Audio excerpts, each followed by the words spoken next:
देखो एक और इवेंट्स आती हैं जिनको हम कहते हैं एग्जॉस्टिव इवेंट्स। देखो एग्जॉस्टिव इवेंट्स, देखो इसमें क्या होता है, देखो टू और मोर इवेंट्स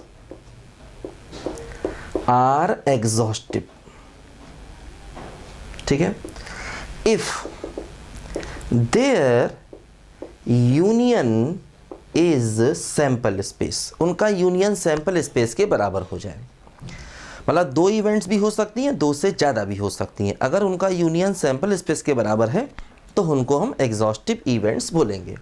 तो कुछ जैसे मान लीजिए फॉर एग्जांपल, है ना, मैंने कहा कि if two coins are tossed, मान लीजिए दो कॉइन्स को टॉस किया गया, तो हमको मालूम है सैंपल स्पेस ये होता है H H, H T, T H और टी टी, ऐसे होता है, ठीक।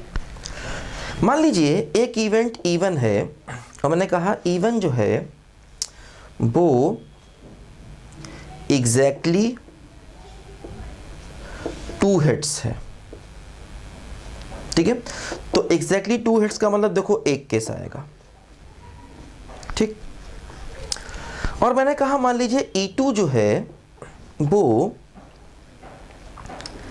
एटलीस्ट 1 टेल है, एटलीस्ट 1 टेल। एटलीस्ट 1 टेल का मतलब या तो एक टेल होंगे या दोनों टेल होंगे। तो देखो इसमें एक टेल है एच टी, इसमें भी एक टेल है टी एच, और देखो इसमें दोनों टेल हैं टी टी, है ना। देखो अब ये एच एच दो चीज़ें नहीं है, ये एक ही चीज़ है, मतलब एक पॉइंट है ये। देखो जैसे 1 पॉइंट, 2 पॉइंट, 3 पॉइंट, देखो इसमें 4 पॉइंट्स हैं, इसमें 1 पॉइंट है और इसमें भी देखो 3 पॉइंट्स हैं।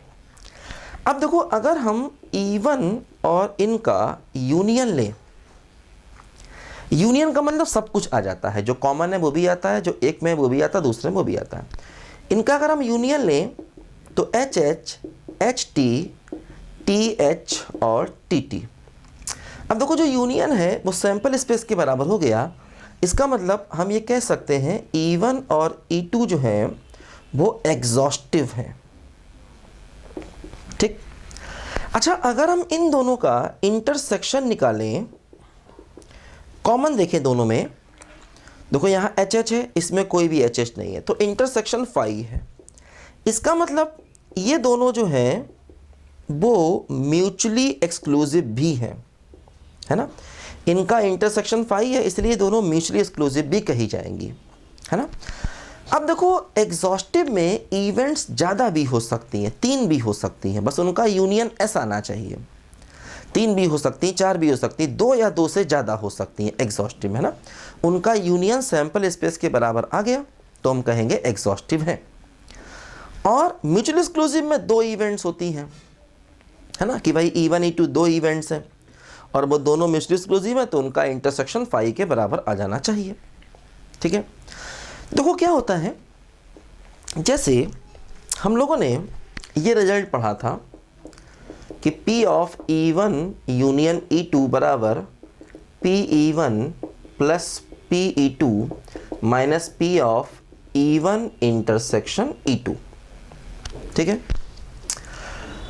अब देखो क्या होता है कि अगर मैं मान लूँ if E1 and E2 are mutually exclusive, अगर मैं मान लूँ कि E1 E2 म्यूचुअली एक्सक्लूसिव है तो ऐसे केस में उनका इंटरसेक्शन 5 होगा, है ना। 5 का मतलब उसमें कोई पॉइंट नहीं है, मतलब उसका n निकालेंगे तो n 0 आ जाएगा, मतलब नंबर ऑफ एलिमेंट्स उसमें 0 आ जाएंगे, इंटरसेक्शन के नंबर ऑफ एलिमेंट 0 आ जाएंगे। अगर हम इनका प्रोबेबिलिटी निकालें तो प्रोबेबिलिटी का मतलब n E1 intersection E2 upon NS। अब ये तो 0 है तो वैल्यू 0 हो जाएगी, मतलब इंटरसेक्शन की प्रोबेबिलिटी 0 हो गई। तो ऐसे केस में देखो ये जो रूल है ये ऐसे आ जाएगा, E1 यूनियन E2 बराबर PE1 प्लस PE2, क्योंकि इंटरसेक्शन की प्रोबेबिलिटी 0 हो गई। तो ये रूल कब आएगा? जब E1 E2 म्यूचुअली एक्सक्लूसिव होंगे, है ना। इसको तभी लगाएंगे अगर E1 और E2 म्यूचुअली एक्सक्लूसिव होंगे, इसको तब लगाएंगे, ध्यान देना, है ना। अब देखो क्या होता है, कई लोग इसको एडिशन थ्योरम बोलते हैं, कई लोग इसको भी एडिशन थ्योरम बोल देते हैं। तो मतलब ये पूरा कॉन्सेप्ट ही हम कहते हैं एडिशन थ्योरम ऑफ प्रोबेबिलिटी, है ना। एडिशन थ्योरम ऑफ प्रोबेबिलिटी, हम इस पूरे कॉन्सेप्ट को बोल देते हैं एक साथ। एडिशन थ्योरम ऑफ प्रोबेबिलिटी, हम इसको पूरे को एक साथ बोल देते हैं, ध्यान दो, है ना। कई लोग इसको भी एडिशन थ्योरम ऑफ प्रोबेबिलिटी कहते हैं, कई लोग इसको बोल देते हैं, एक ही बात है ना। जबकि यही रूल सेट थ्योरी में इंक्लूजन एंड एक्सक्लूजन प्रिंसिपल कहलाता है, और यहाँ पर हम इसको एडिशन थ्योरम ऑफ प्रोबेबिलिटी भी कह सकते हैं, ध्यान दो, ठीक है। तो ये तब होगा जब E1 E2 म्यूचुअली एक्सक्लूसिव है, तो इंटरसेक्शन की प्रोबेबिलिटी 0 हो जाएगी, ध्यान देना, ठीक है। देखो इसको लिखो जरा, इसको लिखो ध्यान से बच्चों।